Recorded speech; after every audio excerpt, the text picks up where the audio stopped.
لو هتكلم النهاردة عن الحاجة الوحيدة اللي بتخليك تقف في مكانك وبتمنعك انك تجرب حاجة انت نفسك فيها ولاقي نفسك فيها قوي، هي الخوف.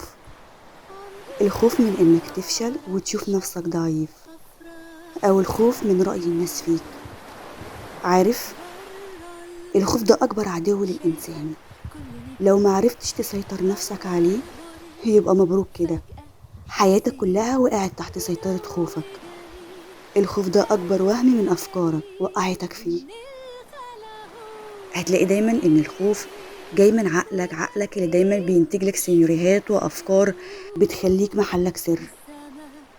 ولو هتبص على أكتر حاجة ربنا حذر منها الناس ومذكورة في القرآن، هي الخوف. وهتلاقي دايما لما بنيجي نتكلم عن الخوف بيبقى مرتبط بالحزن. عشان كده ربنا قال: لا تخافي ولا تحزني. حاول لما تيجي حاجة في بالك إنك نفسك تجربها، روح وجربها على طول.